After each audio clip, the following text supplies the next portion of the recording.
in an office at the Newark Museum looking at a painting by Velino Shije Herrera, also known as Ma Pewi, from the Zia Pueblo. It's such an interesting time to be looking at Native American art at the early 20th century because you have all of these influences coming together. You have the interest from modernist artists on the East Coast, you have a burgeoning tourist industry in the Southwest, and you have Pueblo artists who are painting from their indigenous traditions. It's this moment in the teens where you have the intersection of all these various forces. So tourism in the Southwest that's been happening for at least 20 years, bringing a tourist gaze to the artwork. You have the influence of government and schools where there is instruction in a Euro-American sense that's imposed on Pueblo children. And most importantly, you have the indigenous traditions, in this case of painting. And the Pueblos are articulated along the Rio Grande in New Mexico, the so-called Rio Grande Pueblos. So the artists are really bringing an indigenous sensitivity and knowledge of painting. And their background is painting on pottery, painting on murals, on kivas, and of course, even in more ancient times, painting on rocks. So the first exhibit of Pueblo painters is in 1919 at the Museum of New Mexico. Velino Shije is one of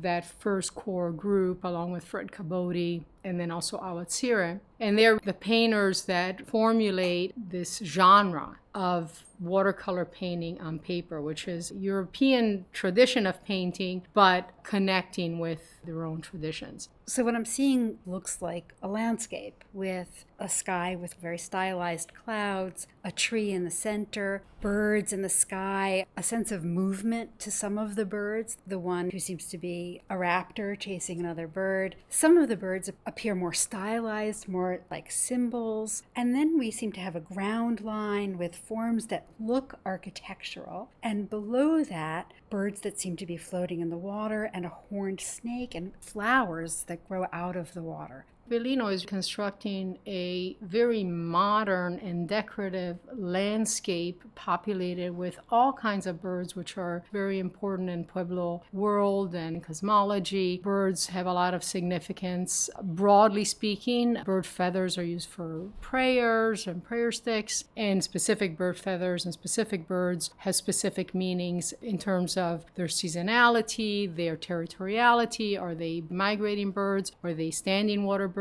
like ducks? Are they raptors? So there's a whole constellation here that he's representing. But what the genius is that he's pulling from this pantheon of Pueblo pottery, some more ancient and some very contemporary. So there's a play here on the abstraction that is inherent in Pueblo design of bird forms, of architectural forms, of clouds. He is taking that abstraction and creating a landscape for really a non-native viewer with that modernist sensibility, with that Art Deco aesthetic. And the artists are in conversation with the modernist artists who have been discovering them from their perspective and promoting them.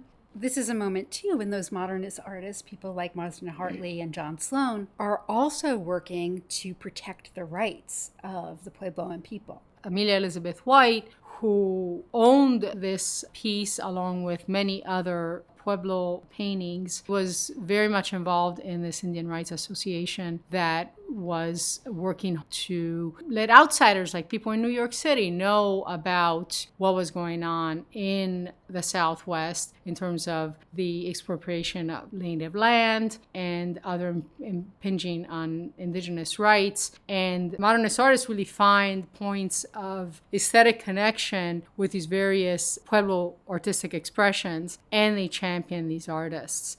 Velino Shije here is really being creative and innovative in pushing this Pueblo graphic tradition, but he's also inspired by the consumers, the modernist artists, this Art Deco aesthetic, and he's inserting his work within that, but it's completely innovative. So he's really pushing this graphic tradition into a new dimension.